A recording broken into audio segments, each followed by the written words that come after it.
I'm Jeff Goodman, and welcome into the Good and Plenty podcast. This is the first edition of the college hoops version of the pod, which will be every Thursday. Remember, we do the NBA one every single Tuesday. You can subscribe on iTunes, Stitcher, CLNS Media. You can follow me on @GoodmanHoops on Twitter. Find me on WatchStadium.com. Make sure to give us your reviews, both the NBA and the college one. Again, they'll be every single week. And on the college one, we'll have interviews, players, coaches. We'll have my take. We'll have some guests, experts. And I'll be joined on the pod by my co-host / producer, Chris Grenham. And he is joining me actually today.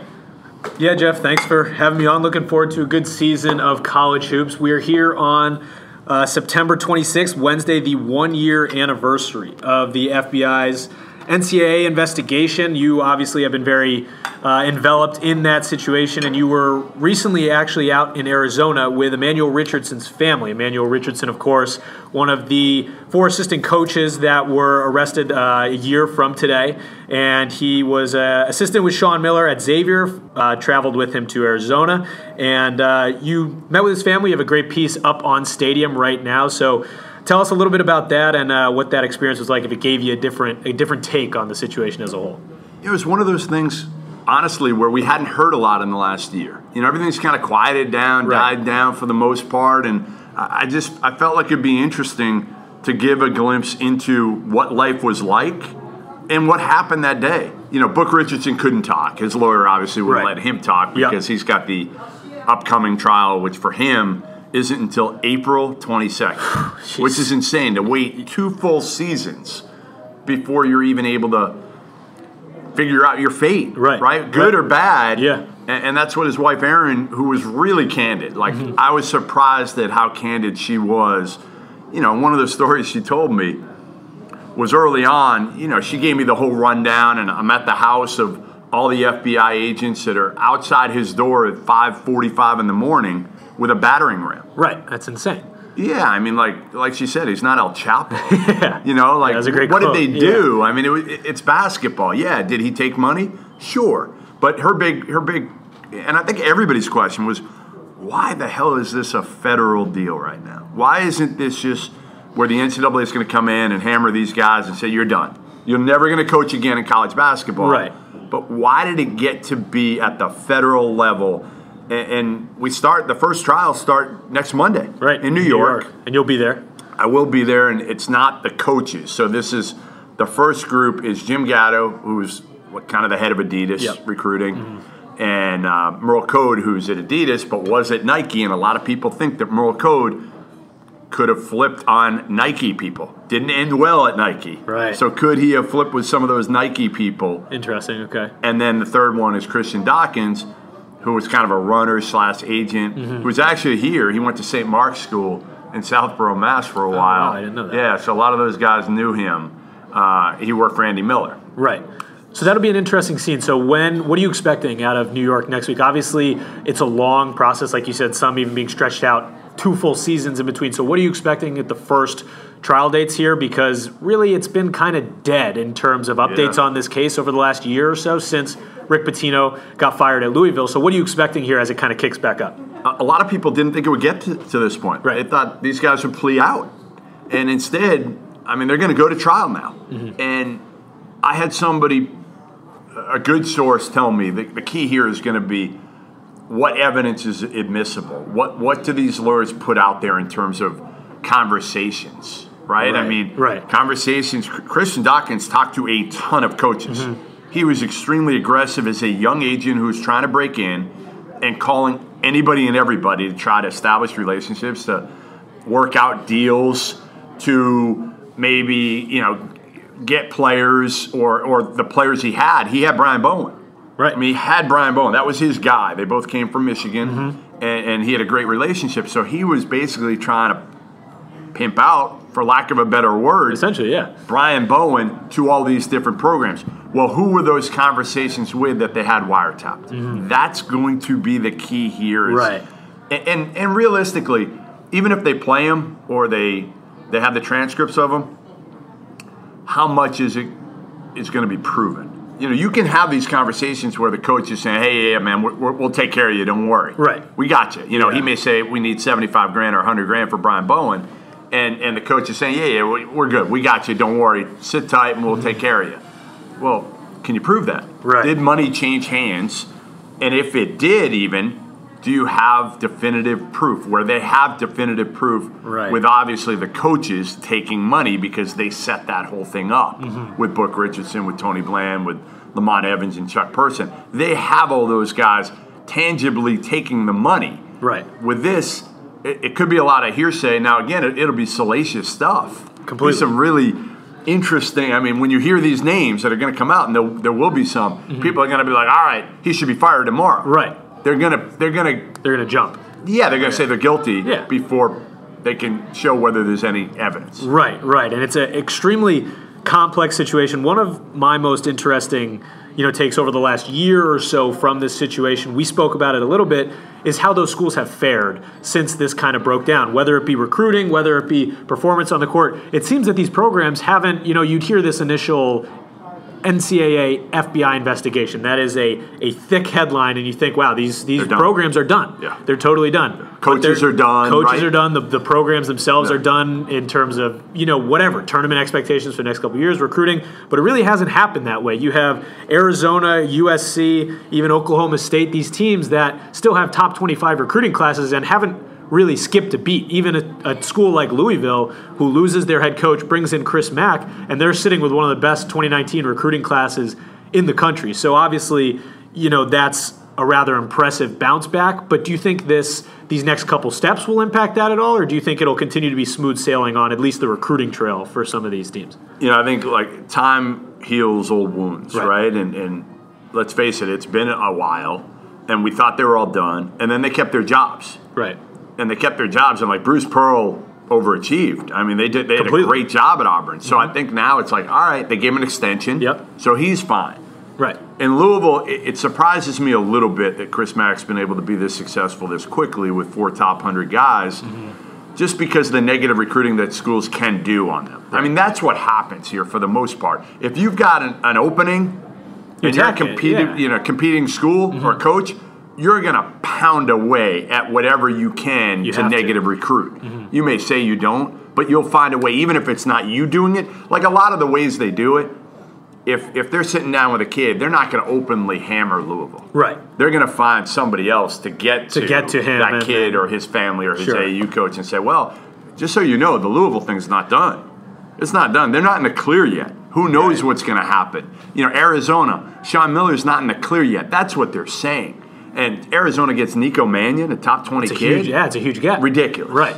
Ridiculous. Right. And the momentum that they may be able to carry going forward with that for now. Now, again, could it all change depending on what happens in this trial? Now, this is more of an Adidas deal right now. But Dawkins' attorney, who knows what he puts out there in conversations with Dawkins. Right. The next one, I think the one with Book Richardson, the one with Tony Bland, those might be a little more interesting in terms. They all could be. Is there a date set for those at this point? Which ones? The book, yeah. April 22nd. Okay, right. You said that's a while away. Right. And that's where. Which is insane, but yeah. Well, it's crazy. So Erin Richardson told me, she's like, at one point early on, Book called her and he said, you know what, I've had enough. I'm gonna drive myself down to the federal prison. And I'm done. I'm gonna turn myself in and start serving my time. And she kind of laughed. She's like, babe, it doesn't work that way. Yeah. You can't do that. Yeah. But that was his mindset at times, that he just wanted to move on and he didn't want to put his family through this. Right. And it's been an up and down deal for them to where it's hell of a good day. He went to the Chicago Combine with Gary DeCesar, his former high school coach at St. Raymond's, who's now a high school coach at St. Rita's in Illinois. And he had a great time. And then Aaron would tell me he'd have days where he didn't get out of bed. Right. I mean, he still freaks out every time the doorbell rings. Right. He freaks out that it's the FBI. He's got a battering ram right there. He's got a pair of shorts that he keeps on his dresser in his bedroom that don't have a drawstring in case they come every morning. And he knows in his mind. So, she told me he knows they're not coming. again. Right. That's it. Like, it's done. Yeah. You know, but it's still in his head and all their heads of, like, every time the doorbell rings or somebody knocks, they get jumpy. Right, and again, that's what people forget across this whole situation. It's a personal, problem for a lot of these guys. It impacts their families. And your piece on Stadium, again, if you haven't checked it out, I would highly recommend it. You spoke with his, Emanuel Richardson's son and daughter, and his son was with him that morning, and he said, he all of a sudden the FBI is at the front door with a battering ram, and that obviously would shake a son, a daughter, anyone, a 16-year-old kid who his father's a basketball coach. It's his father. It's his You're watching your dad get handcuffed in the front yard, and you have no idea why at that point. Right, exactly. And their mother wasn't there, so obviously she was trying to contact the mother. Just a chaotic situation. Well, you feel for the family. You do. It's horrific for a 16-year-old kid. Did Book make a mistake? He did. Sure, of course he did. Should he be punished? Absolutely. Right. Should he go to jail? I say no. Right. I'm with you. And again, in addition to probably not having to go to jail, should the FBI be at his door at 6 a.m. with a battering ram? I mean, that's ridiculous. And you really have to feel, especially after reading through your piece, you have to feel for the family, his wife and his son and daughter. It's a really traumatic experience, honestly. And across this entire situation, that's really what people forget. I mean, I'm out there watching Book play one-on-one with his son. Right. His son's going into his senior year. They didn't move out of Tucson because they wanted the son, EJ, to finish his high school career, play basketball and just finish out before they move back to New York, which they probably will. And they're out there playing hoop, and it's getting a little bit physical. They're having fun. And I'm standing next to Erin, and she looks over at me, and she's like, please don't get hurt. Please don't get hurt. We don't have health insurance. Got to feel for it. Go through life for a year of not having health insurance when you have a 16, 17-year-old son who's playing sports. Right. That's tough. It's tough. And again, it's that family situation that when you read these headlines and you go through recruiting trails and coaches, you don't think about what's behind it. So listen, Rick Pitino losing his job, he dug his own grave by what he had done previously. Exactly. It wasn't about this situation. I don't think he realizes that.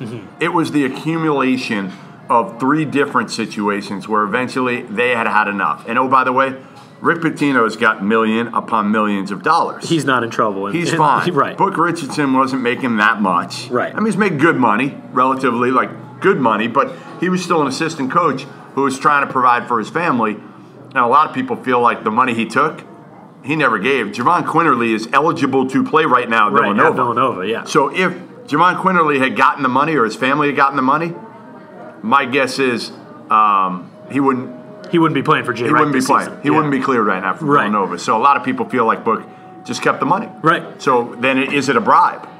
It's interesting. There's a lot, and again, a lot of moving parts, very complex situation, and a lot of it will be figured out. Obviously, you can follow Jeff on Twitter at Goodman Hoops to follow a lot of these storylines, especially when the trials begin in New York next week, and check out his piece with Emanuel Richardson's family on Stadium. Hey guys, listen up. I'm guessing some of you have noticed recently some of your hair has magically disappeared, but you're not sure there's a real solution to your problem. Truth is, there's only 2 products on the market right now that are FDA approved to help you with your problem. And now, thanks to Keeps, those 2 products can be yours in just 5 minutes and will only cost you $1 a day. You'll never have to worry about hair loss again. I've used it for now the past 2 months, and my wife already said she's noticed a little bit of a difference. So I'm excited about that. Hopefully it keeps going in that direction. But get started with Keeps today. It's simple. Just answer a few quick questions, take a few pictures of your head, boom, you're all set. A licensed doctor reviews your info and recommends the right treatment for you. You never have to leave your couch. Sign up for Keeps today and get your free month free. All you have to do is go to keeps.com/plenty. That's KEEPS.com/plenty for a free month of treatment. Keeps, hair today, hair tomorrow. All right, so you mentioned Javon Quinterly, obviously freshman point guard for Villanova, Jay Wright's most recent prized recruit, and that's kind of a nice segue into our top 25 discussion here. You recently put out your preseason top 25 rankings on Stadium, and at the top, it's for the most part a top 4 that most people have. So you've got Kentucky, Kansas, Gonzaga, and Duke in some sort of order across the board. So let's start with your rankings. You have Kentucky at number 1 and Kansas at number 2. We'll start with the Wildcats. What's your take on John Calipari's extremely deep and talented team this year in Lexington? You can never have enough point guards. I start with that theory. Right. If you only have one good point guard, I'm worried about you. He's got 3. He's got plenty, yeah. Right. He's got 3. I mean, they bring in Ashton Higgins, who reclassified and is a pass-first, make people better, big, strong point guard. Maybe NBA may not love him, but he's really talented. Emanuel Quickly, a McDonald's All-American. So you got 2 freshman point guards that are very different, yet high level. Right. And then Quade Green as your eventually maybe your 3rd string point guard who probably plays some 2 as well. Yep. So I start there.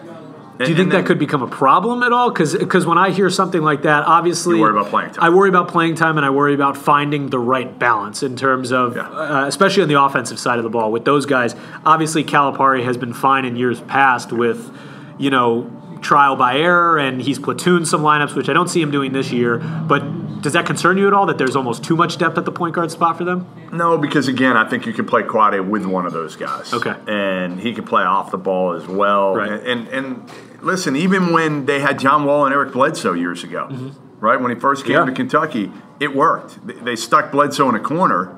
He was more of a straight 2 with playing with Wall, but it worked. So you can play 2 point guards together, and they've got that. They've got shooters. So Tyler Hero, really one of the better freshman shooters and scorers in the country. And then you got front court guys. Keldon Johnson's more of a wing, right? But he's like a killer. Plays his ass off. I mean, plays hard, just gets stuff done. Not a great shooter, but good enough shooter. And then you got the bigs. And, E.J. Montgomery coming in, joining Nick Richards and P.J. Washington. P.J. was pretty good last year, thought about leaving, came back, which is smart for him. Nick Richards has a long way to go. I'm still not sure. I'm not sold on Nick Richards, but we'll see what happens this year because they brought in Reed Travis. Right, which is an interesting point, and that's kind of what I wanted to talk about next. I see Reed Travis and P.J. Washington being very similar players, obviously. Reed Travis coming over from Stanford. My other concern with this team, of course, these are nice concerns to have if you're John Calipari and his staff, so I'm nitpicking here. But how do you see Reed Travis and P.J. Washington playing alongside one another? Because they kind of play that, undersized 4 role, and they're very similar. Mid-range, exactly. Right, so right. Do you think in this day and age, right, it's not like they're stretch exactly, fours. Right. Neither one are a stretch 4. Nick Richards certainly isn't a stretch 4. Definitely not. So, I mean, listen, I get it, and I think you may see some times when you're playing Keldon Johnson at the 4. Interesting. Okay. I would. Yeah. I think that might be your best lineup. At the end of the day, either Reed Travis and P.J. Washington at the 5. Now, E.J. Montgomery's talented. Probably more talented upside than all those bigs. Right. But you could go either P.J., one of those 3 guys, Reed, P.J., or E.J. Montgomery at the 5. Play Keldon at the 4. Play Hero at the 3. Yeah. And then go with whatever combination you go with 2 point guards. I mean, again, Higgins is not a great shooter. No. But quickly can shoot it, and he's more athletic. Or you could go Quade playing the 2 and having another guy who can make plays for other people and handle it with Higgins or Quickly. So I think Calipari's going to have a lot of options here with this These team. options, just talking that out is ridiculous, hearing the depth that they have and the amount of options. And again, we've seen him in the past do the platoon lineups. This doesn't really lead to that. It's more inserting certain guys to find the right mix. And a lot of it might be matchups depending on who they're playing. They could run big, run small. It really depends. But again, the depth alone for Kentucky. And their pieces. They just don't have a glaring weakness. They don't, exactly. That's why I have them at number 1. Right. Like Kansas has a lot. Duke got the top 3 players arguably in the country, freshmen, all in this year. But I just like the makeup of Kentucky's team, and they've got enough shooters, enough bigs, and multiple point guards. And, man, that to me, that's an equation for success. And then you add Reed Travis, some experience. I love Reed Travis as a kid. He's phenomenal. He's super. Listen, I'll give you a quick Reed Travis story. This is why, to me, he gets it. So I'm out there a few years ago, and we're throwing the football. He was a former high school quarterback. Right. He and Michael Humphrey. Both of them. Michael Humphrey was at Stanford. He's like 7-footer. So they're both former high school quarterbacks. I didn't know him. Yeah, okay. So we're out there before the game. It was like early season game. They played SMU. Larry Brown was suspended for this one. And we went out to the football field, Doris Burke and I, with them before, I think it was game day, maybe even earlier that day, and they were throwing the football around, and I said, I'm like, why don't we do something that we can put on TV during the game of like Doris catching a pass over you for a touchdown. And most kids would be like, I'm not buying it. Like, I don't want to do that. It's going to make me look bad in front of everybody. Yeah. I got too much pride. Reed Travis, totally in. That's awesome. Totally in. That's awesome. She fakes him out. He falls for the fake. She catches a touchdown, shows him up, spikes it, and he's just laughing. So that's awesome. Any kid that can do that and buy into it and get it and have that maturity, I think he'll be a really good leader for a young team that's going to need it. Right, and Calipari's always dealt with young teams, so like you said, it's good to have that experience in there, and obviously he just adds to that loaded team. And they're going to be great on the defensive side of the ball, too, which at times Kentucky hasn't been their strong suit in years past, so they should be pretty balanced on the defensive side. Now, you mentioned Kansas before. You have them at number 2. They lose 3 starters, but Vic is returning. They've got I don't know if that's good. They've got the Lawson. The Lawsons coming in with Diedrich and KJ Lawson, which is big. What do you mean when you say you don't know if Vic coming back is good? What's your point there? I'm not sure they really wanted him back. He was gone. Yeah, middle of the season, he was gone. Right, he was surprising. Everybody else is leaving. I'm leaving too. He put his name in for the draft. Everybody thought he was gone. Then all of a sudden, he does kind of about face. How is he gonna deal with probably a decreased role? Mm-hmm. Because let's face it, obviously the Lawsons are both going to play. Diedrich's more talented than his brother. He's very different. He's more of a face-up 4. Who I think everything's going to go through. Not everything, but I think Diedrich Lawson will be their most productive player. He averaged 19 and 10 at Memphis 2 years ago. KJ's smaller, more athletic, kind of like a 4-3 type. Mm-hmm. He'll play some. Quentin Grimes and Dodson are like Grimes awesome. Is the real deal. They're both, Dodson is a Kansas point guard. Mm-hmm. He's tough, he's fast, he's strong. That's why it kind of reminds me of some of the old Kansas teams with this group. Yeah, I mean, he's got some Frank Mason and Sharon Collins in him, exactly. but he's faster.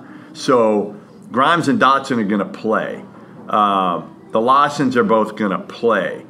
D'Souza's going to get better. I mean, this was a top 25 kid who joined the team mid-season last year and looked completely lost because, frankly, he hadn't practiced with the team all year. So, I just think Doak in the middle. I just don't know how much LeGerald Vic is going to play if he doesn't buy in. And I'm sure there was a conversation had before he decided to come back. But Kansas had all but, said, he's done. He's not coming back. We're moving on from him. Right. And it's interesting because, they have the similar depth, not as deep and talented, not as flashy as Kentucky, but they've got the depth that Bill... I think they've got more depth numbers-wise, and Bill Self can play around with those lineups. And again, bringing in a guy like Diedrich Lawson is that old-school kind of Kansas style where Bill Self loves those power forwards. He's going to abuse that. He loves it. Throw him the ball. I mean, that's the one thing. They've got options now that they can go in the low post. Right. And you can put which they haven't been able to do in the last couple of years. You can put Diedrich in the high post, too, and use him there because he can really pass. He's so versatile. I could see him being in the Player of the Year conversation towards, down the road. And again. I just don't know if the big thing I have with the Lawsons still is can you trust them yet? Right. They've had multiple issues here off the court. It hasn't been totally smooth. You kind of compare them a little bit to the Morris twins. Yeah, and a little bit of that. Now, a little bit of that, and they're a little rough around the edges. But the more you're around them, the more you like them and you accept them for who they are. And again, like Marcus and Markieff, I didn't love them back in the day. Now I really like them because I appreciate that toughness. And in college, I think it's harder to love them because in college you want guys that are going to buy in, that aren't going to get in trouble all the time. In the pros, who cares? Right. You're a man. Like, do whatever you want. Just bring it when you're here. Yeah, don't go out and get in trouble in the clubs. Right. And be in the news, but it's just different. Yeah, it is. All right, so those are, for the most part, everyone's consensus, top 2. Yeah. And now there's Duke and Gonzaga. You have Duke at 3 and Gonzaga at 4. Duke is a fascinating team. Obviously, they lose their whole starting lineup, but they bring in a ridiculous freshman class headlined by Cam Reddish, Zion Williamson, and I think Trey Jones at point guard is kind of, you mentioned it in your top 25 rankings, but a lot of this team revolves around him and how he's going to be able to run the offense. So what are your takeaways from Coach K's group this season? Love R.J. Barrett. I think he'll be a leader. I didn't even mention R.J. Yeah, Barrett. exactly. They're so loaded. Right, exactly, yeah. Like, Barrett will probably be my preseason player of the year. I think, as he should be. I just think he's honestly the most talented player in the country. And he's just, like, ready. He's a pro. Yeah. One story that I got from his dad, his dad's like the assistant general manager for the Canadian national team. Played at St. John's, Rowan Barrett. And he told me back in the day, they used to get him ready. A couple stories. One, quickly, they give him a fork or a spoon at the kitchen table, and the family would interview him. Back when he was like 12 or 13 years old. No kidding. Interview him. Another one was, at that same age, when they would go in the airport to travel, they would say at 12 or 13, all right, Rowan, you get us to the gate. You get us to the gate. We're not helping. Find your way, yeah. Just that maturity. Right. Of, like, I wish I had done that with my daughter. She's 15. That's maybe it's not too late. Maybe it's not too late. Yeah, you could next time you go to the airport. I did it. I tried it with her. Did you get there? Yeah, we'll traveled enough. She can do that. Okay, gotcha. Yeah, she can't tie her own shoes still. But really? Okay. Yeah, she has trouble. She does the bunny ears still. See, I wonder. We'll have to ask R.J. Barrett next time we talk to him how he ties his shoes. It's crazy. So R.J. Cam Reddish is probably higher upside than R.J. Right. But doesn't play as hard yet. Zion is a freak that I think will be awesome in college. I still wonder what he'll be in the NBA. I don't particularly see the jump yet, but again, I'm more bullish on him after watching him. You don't believe Marbury? You don't believe Stephon Marbury and his dumb comment that he's better than LeBron? He's better than LeBron. You got hey, Marbury, come on the podcast at any point to try to defend that ridiculously stupid comment. I would love to hear Stephon Marbury defend that comment. I mean, don't get me wrong. Zion Williamson is a stellar talent. Yeah, but come on. But I mean, that's ridiculous. Don't compare anybody to LeBron. Like, I saw LeBron at 14 and 15 years old. It's not. And at 17 and 18 and now. And don't compare anybody to LeBron. Right. Nobody. Right. So I mentioned him before, but talk about the point guard spot here with Duke. Obviously, you've got Tyus Jones' brother Trey, and they're totally different than Tyus. Completely different player. Doesn't shoot it that well. Right. No. Isn't really. He's better defensively. Not as much of a setup guy as Tyus. So what I worry about with this Duke team, as I kind of alluded to with Kentucky, Kentucky's pieces fit. They've got everything you'd want. Shooters, point guards, bigs. Duke, I just don't know if you have enough shooting. Right. Like, that's my big thing is R.J. Barrett, not a great shooter. He can get to the basket and finish with anybody and get to the foul line. Cam Reddish, long, decent shooter. Zion, not a great shooter. Trey Jones, not a great shooter. You have to rely on Alex O'Connell quite a bit. Yeah, like, you got to find a way to put O'Connell on the court, but they're going to have to play like Javin DeLaurier. And poor Marquise Bolden may never see the court. Exactly. You know, a guy who's a McDonald's All-American, chose Duke over Kansas in Kentucky and will never really, it looks like, not going to see the court that much. So I'm just worried about how they fit together, the pieces fit, and the perimeter shooting more than anything else. Now, maybe I'll be wrong, but I don't know. I don't know. There's something about them that it scares me. My major concern there was the shooting. Like you mentioned, again, they lack shooters, and that all comes back to where these pieces fit.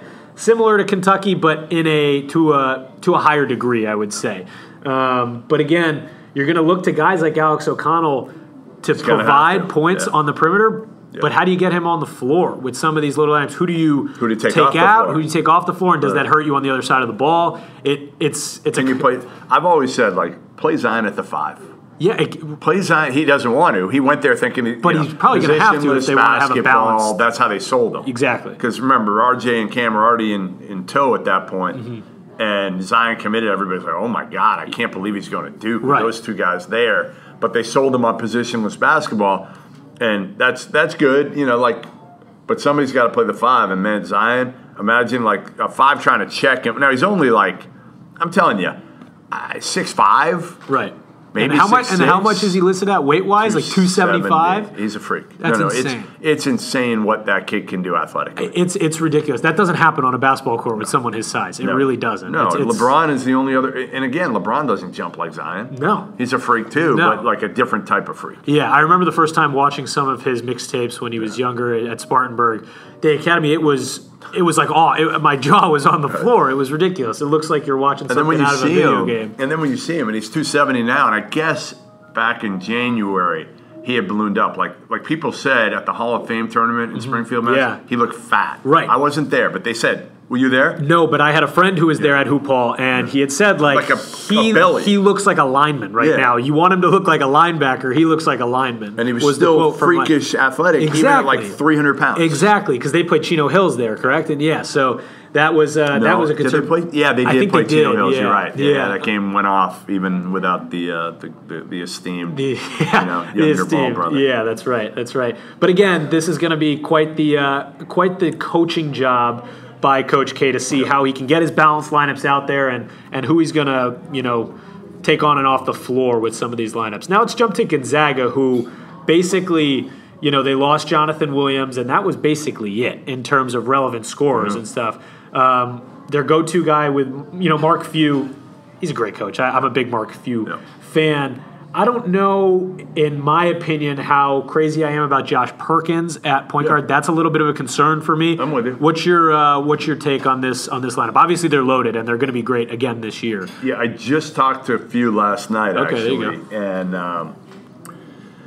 they're going to be good. I mean, he likes them. Rui just came back from playing overseas for their national team. I asked him, I said, is this the most athletic front court you've ever had? I mean, this kid, Brandon Clark, is a freak. He's the most athletic guy on their team, and Rui is a freak. Yeah. And Rui even admitted to me, like, Brandon Clark is probably the most athletic dude. He averaged like 17.5 at San Jose State a couple years ago, sat out. So you've got Rui, Clark, and Tilly's pretty athletic. Yeah. But these guys are like quick twitch athletes. So I'm with you. I think Perkins is the guy that I kind of the backcourt I worry about. Like Zach Norville had a great year last year.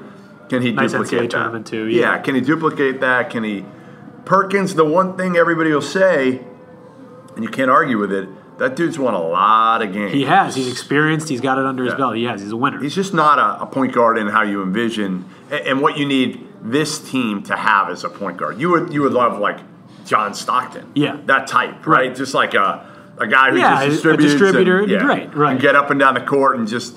Especially with this lineup. Lonzo Ball with this team would be insane. Just advance the ball quickly. Right. But I do think, this Gonzaga team might be better than the one 2 years ago, talent-wise. Okay. It'll be interesting to see if they mesh. And the one thing I asked Rui when I talked to him a little while ago was, Few really wants him to be more aggressive and be kind of more of a killer. Mm-hmm. And I said that to him, and he's like, yeah, it's just not in our culture, Interesting. Yeah, just not in our culture. So you don't really think about that. No. Right. So he's like, it's going to take me time. Like I'm trying. It's got to adjust. I'm trying to be that guy who demands the ball but like not that's in his blood. That's just not the way he played growing up. It's not how he was raised. Interesting. That's something that I would never have thought of. I would never even considered. But again, that's a loaded roster they're going to have no problem during the regular season. That's for sure. It'll be interesting to see where they end up towards the end of the year heading in. All right, I want to know what do you disagree with me on the top 25? Okay, so top 20. Yeah. So give me where. So let's call me an idiot. Tell me how I sucked on this. So let's go 5 to 10 right now. You've got Villanova at 8. Yep. This isn't a crazy disagreement here, but I would put them closer to the top 5. Maybe replace Virginia with Villanova. At the 5 spot. I think Villanova is far more experienced than people are giving them credit for. Obviously, they lost guys like Brunson, Mikal Bridges, Omari Spellman, Dante DiVincenzo. They lost a ton. Yeah. But they still have Eric Pascal. Phil Booth is there. Con Gillespie got some pretty valuable experience in the tournament last year. Samuels is good. Cosby Roundtree is good. They got Javon Quinterly coming in. A lot of people aren't talking about Joe Cremo coming in from Albany, who's a great shooter, and he's going to add a lot of scoring punch. So is Cole Swider. Cole Swider was a pretty prized recruit up in New England. And Brandon Slater's a good recruit too. So they have. I'm with you. Yeah, you can't doubt you, right? You can't doubt the culture and the coaching. Tony Bennett either. Yeah, I know you can doubt him because he lost to UMBC. Right. So everybody's going to try to doubt them. I think they're going to come back with a vengeance. Kyle Guy, Ty Jerome, and DeAndre Hunter. DeAndre Hunter is right. DeAndre Hunter didn't play against UMBC. If he plays, listen. With all respect to Ryan Odom and the Retrievers. If DeAndre Hunter plays that game, they don't lose that game. No, they don't lose. Yeah, they don't. And people don't really talk about that. And I love the backcourt of Kyle Guy and Ty Jerome. Yeah. Don't get me wrong, but I think it's a flip of the coin. It is a flip of the coin. Two great coaches. You're nitpicking. Two of the top younger, and Jay Wright's not younger, but like. But he is compared to Coach K and Boeheim. Exactly. Not those guys. Exactly. Two of the top elite guys in the country. Yeah. So if we move down to the bottom portion, back towards the 20s and stuff, you have an interesting 20 to 25. So we'll list off here. You've got Indiana at 20, which a lot of people will probably, raise a red flag. Yeah. I will not. I'm a big Romeo Langford supporter. I think him and Archie Miller will be a great combo together. I like that. You know what I do on these a lot of times? I take the coach, and I fill it out first, 1 to 25, or maybe I go 1 to 35. And then I take the coach, and if it's a great coach, I move him up 5. You mark him up. If it's a shitty coach, I move him down 5. That's fair. I like that. So with Archie, they probably shouldn't be there. Right. They're probably closer to like 28, 29 or something. 30 maybe, somewhere over there. Yeah, maybe even a little higher, maybe 25, verge of 25. But I like that because a lot of people, when they're doing these top 25 rankings, they don't really consider the coaching. They look at talent. And they don't really look at, the staff that's with them. A guy like Archie Miller can pull a team like that. But then you got Marquette at 21, Washington at 22, and then your 23 to 25 really threw me for a loop. So you've got Notre Dame at 23, which is tough in my opinion. I mean, they lost Bonzie Colson, Matt Farrell. I just don't trust Mike Bray. I like Mike Bray. I don't Mike Bray. You're the only one in the world that's anti-Mike Bray. I definitely don't want the anti-Mike Bray label. You want that label? But I don't. I'm gonna have Mike Bray call Gibbs. You. Yeah, I'll have a talk with him about how much he's going to put on TJ Gibbs because that's what I want to talk to him about. I don't know if I trust him with that load. Obviously. Not knocking you me. look He's a little bit like phenomenal. Rex Pfluger. You got the same blonde hair, you know. I'll take that. I'm a big Pfluger guy. If only I was 6'6", that'd be nice. And then, so I disagree with these 3: Notre Dame, Maryland, and Loyola Chicago. Maryland is an interesting team. You noted in your 25 that you're a big fan of Anthony Cohen. Like Cowan. He's tremendous. He's a great. I think Cowan is like one of the best points. I want to put him in one of my preseason All-American teams. Yeah. I'm not sure if I'm going to have the balls to do it. Right. But I really want to. So he defends. He does everything. He does, and he's a phenomenal all-around player. Yeah. Do you trust Bruno Fernando? Not yet, but I think I will. That's my concern with them. I don't think they have And I think Turgeon's a good coach. I mean, obviously, if Kevin Huerter were back, they'd be like top 10-ish probably. Yeah, they would be.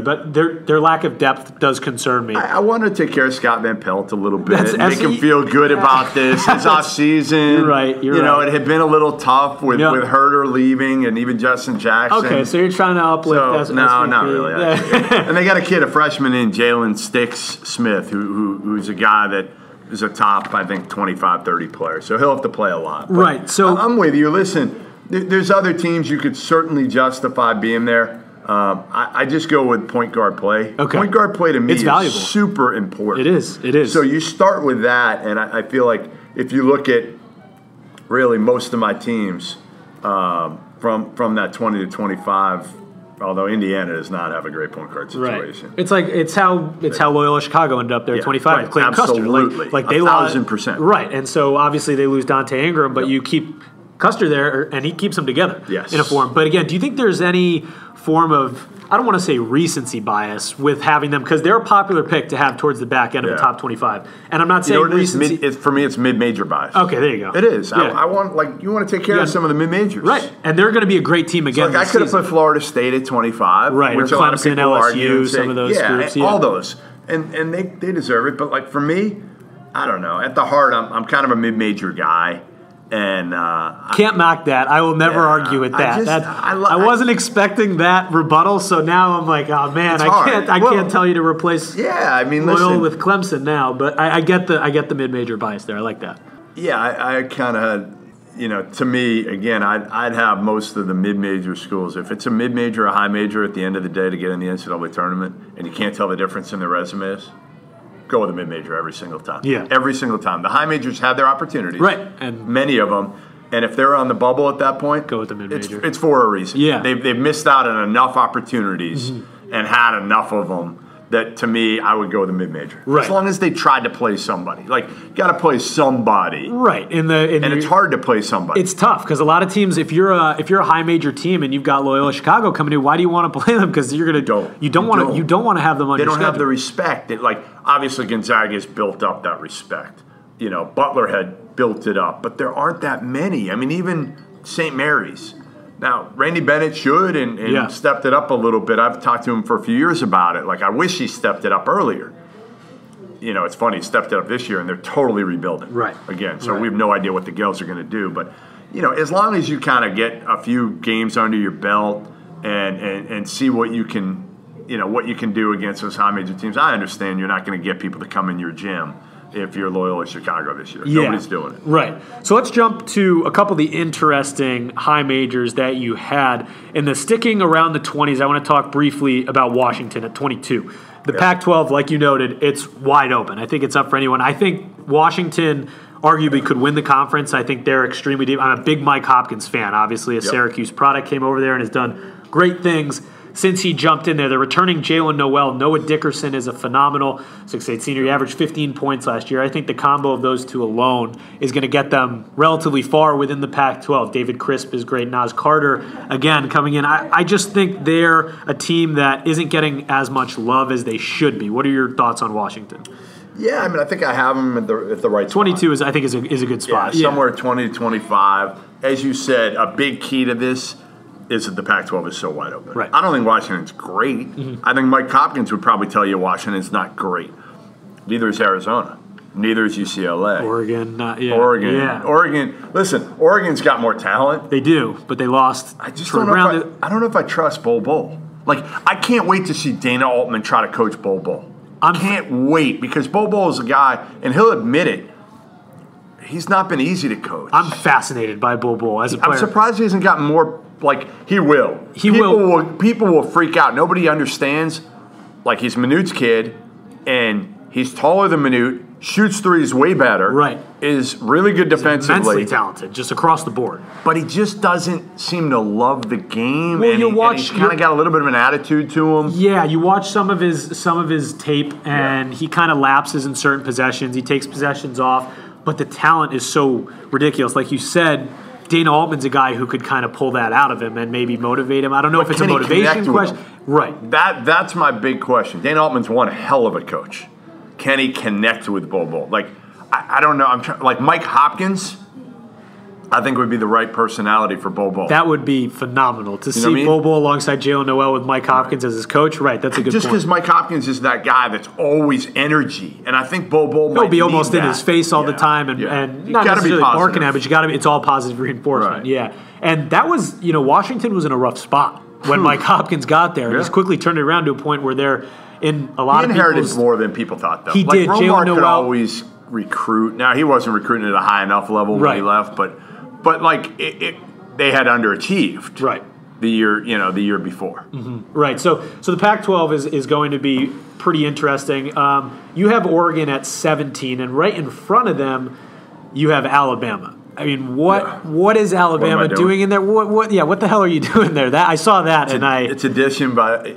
Can I say that? Addition by subtraction with Colin Sexton? Okay, yeah, kind of. I don't. Ridiculous to say of a top 10 I think it sounds pretty ridiculous. Yeah. All right. Here's what I'll say: is the ball will move. Okay. And other people more so than it did last year. That didn't move. It didn't move at all. Right. Like Colin Sexton, it was like stuck to his hands. Yeah. Dribble. Pass late in the shot clock to somebody when they have to take a crappy shot. Wasn't the most efficient offense in the world. Yeah, he's like I said. Like Colin Sexton is super talented. People want to compare him to like Westbrook. Like he plays hard on the offensive end. Defensively, he's up and down.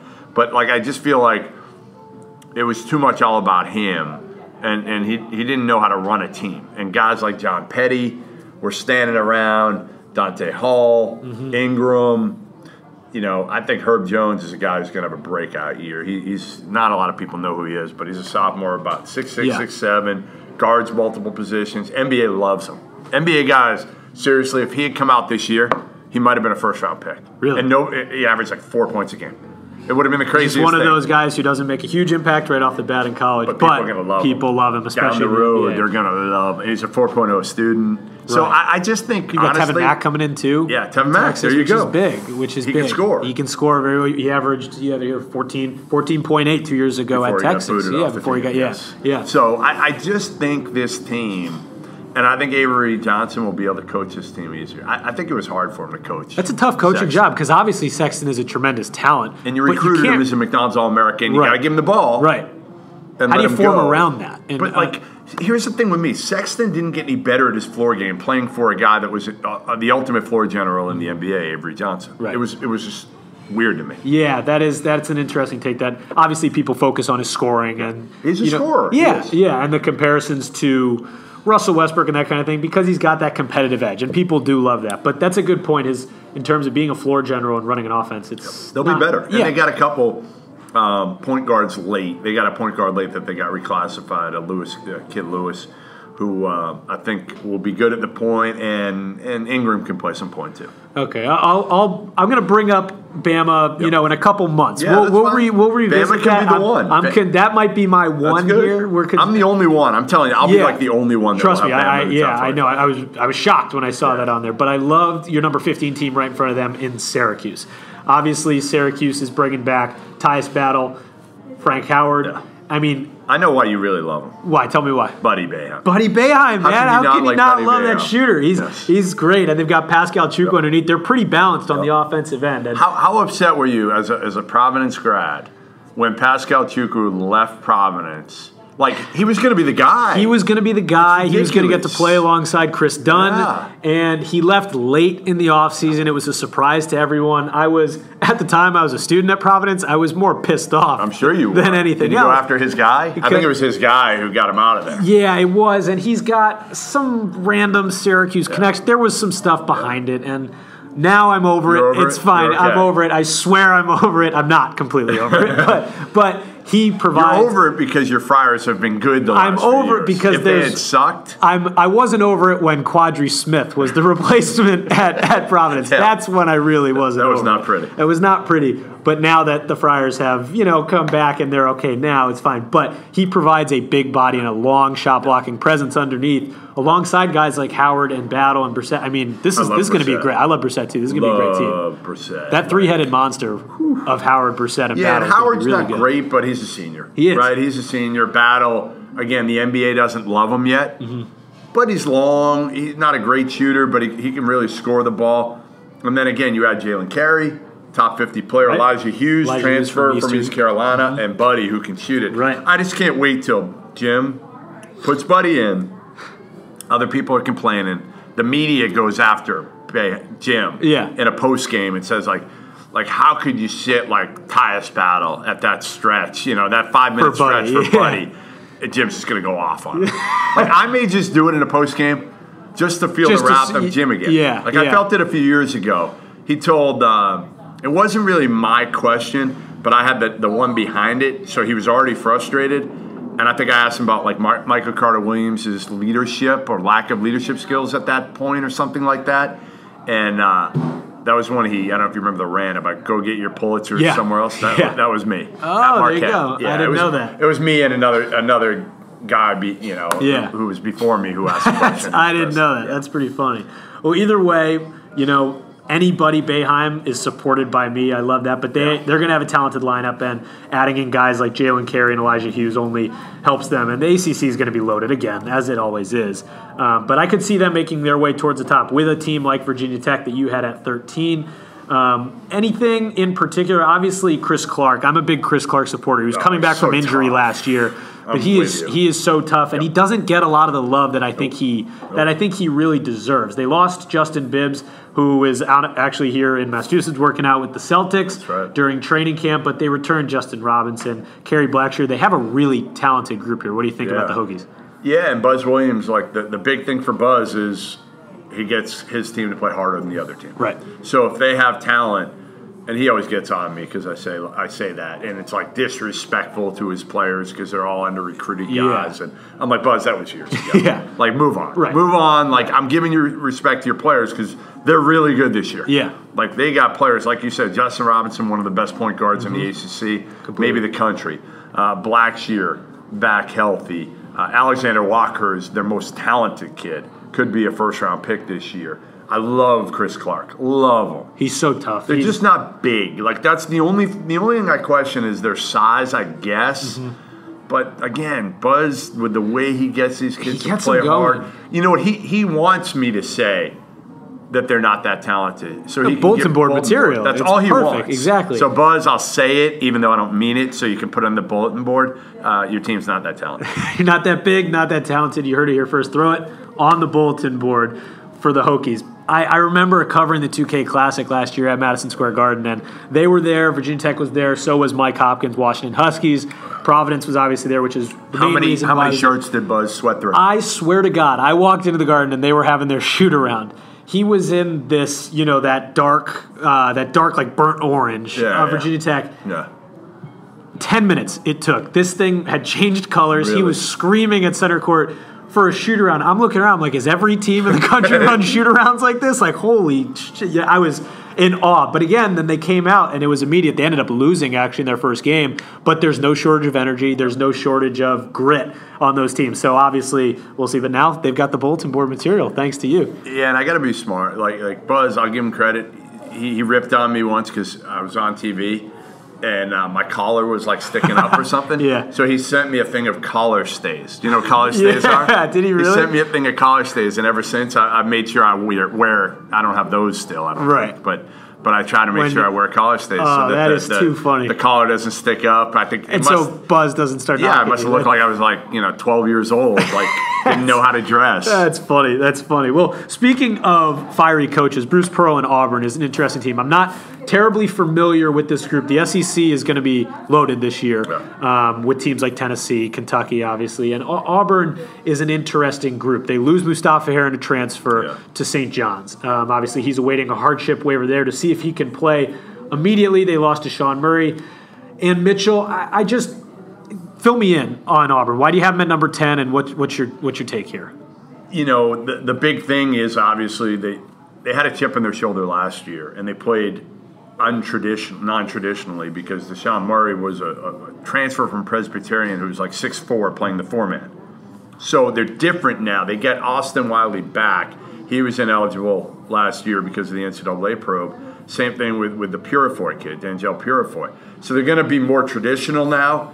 They bring in Samir Dottie from VCU. Dottie, the transfer, he sat out last year, but I don't know. I think ultimately it's their backcourt, Bryce Brown and Jared Harper, that I really like because Bryce Brown might be as good a shooter as there is in the SEC and a really good scorer, and again, a senior. And Harper's a really good point guard, junior. So those are two upperclassmen. Wiley and Purifoy have something to prove. So, and I think Bruce Pearl, again, you say what you want about him. The dude can coach. Yeah, and he gets his guys going. Coach, right. Buzz Williams, Bruce Pearl, Frank Martin. Like, those are all, like, the same type of guys in terms of, like, disrespect. They're just kind of blue collar, like, just they're going to grind it out. You. Yeah, they're going to fight you. They're foxhole guys is what my mom would call them. That's they're right. foxhole guys, and you want them on your side, which is great. Another SEC team that I want to touch on real quick is Mississippi State. Mississippi State is, obviously they haven't, like you noted right in the first sentence, Ben Howland hasn't gone dancing thus far in Starkville, but they return basically everyone. Yeah. And this is a really balanced team. They've got a good perimeter offense. Do you think this is the year they finally make it to the NCAA tournament? They better. And where do you think they fall in the SEC hierarchy? Yeah, I think they better. Otherwise, Ben Howland's going to be looking for a new job soon. Yeah, I would agree. And I don't know how much he likes it in Starkville, going from UCLA to Starkville. It's tough. I think he's adjusted. Yeah. He's all about ball anyway. He probably doesn't care where he lives. Yeah, he sits in a gym all day. It Correct. doesn't matter. Yeah, he watches more tape than most. So I think the Weatherspoon brothers are super talented. They finally got an experienced team with Holman and Peters. They got enough now that there's no excuse. And they've got a freshman coming in that I saw at the McDonald's game in that week named Reggie Perry, who's awesome. Really? Awesome. Big, strong forward, 4-man, but skilled. So I think Reggie Perry is the difference maker for them. Got it. There you go. And sticking, I guess we might as well, while we're here in the SEC, LSU. You didn't include them in your top 25, which was a gripe for me. They're young. They're talented. I could see them, at least in my mind, replacing a team like Maryland or even Notre Dame in there. They've got Naz Reid, Tremont Waters at the point guard. You talk about the importance of a point guard position. Yeah. Tremont Waters is phenomenal, leader of an offense, in my opinion. He's just super talented and really fun to watch. I'm with you. So why? too young, I guess. Yeah. Just haven't proven it yet. But, like you said, I mean, Naz is super talented. But he's like 6'9", 260, and he wants to play point guard spot. Yeah. Javonte Smart, an in-state kid who I loved. He'd fallen off a little bit recruiting, but he's still really talented. Emmett Williams, and like you said, like Tremont Waters could be my first team point guard. Yeah. So I don't know what the hell I was thinking, but ultimately I'm not sure I trust that group yet. Sure, that's fair. They haven't done enough. They got to prove young. it to They're me. a classic young, raw, talented group. But I mean, there's some others that I put on there that are young, I guess. But most of the ones I put on there have more than one guy, which is really one guy in Tremont Waters that I trust, and I want to see how the other guys buy in, and not just are playing for themselves. I want to make sure that that's the case. But he easily could have put LSU in the top 25. Right. Yeah, but again, there's plenty of conferences that we could discuss. We could do this for hours. Maybe next week we'll pick up on it. We'll have more to talk about. I mean, listen, college hoops is starting up soon. I mean, official practice started today, yesterday. It doesn't really matter because they get 4 hours, so it's kind of an irrelevant date. But listen, media day is starting up. I'll be next week. I'll be in New York for the trials. Monday and Tuesday for sure, and we'll see what happens. And then media days start up, and Midnight Madness starts around up, the corner, and man. Secret scrimmages start up, and there's nothing like the secret scrimmages. You like the secret scrimmage? I'm working on the list now. There you go. I'll give you like Albany's secret scrimmage if you don't tell anybody. That's what I'm looking for. I won't tell anybody, but if you see me around, I know Albany's secret scrimmage. All right, so that's going to do it for our first edition of the Good and Plenty College edition. Follow Jeff at Goodman Hoops. I'm on Twitter at Chris Grenham. And as always, follow CLNS Media. And don't forget, come in with your any sort of reviews, right? This is our first college one. We're going to every Thursday. Every Thursday, we're going to get good guests. You're going to be here every week. Yep, I'll be here talking about Providence. You're going to kill me, right. Like you're going to keep me accountable every week, right. which is probably not easy to do. All right, well, listen, appreciate everybody joining us. Again, come back next week. Good and Plenty podcast. We'll see you next week.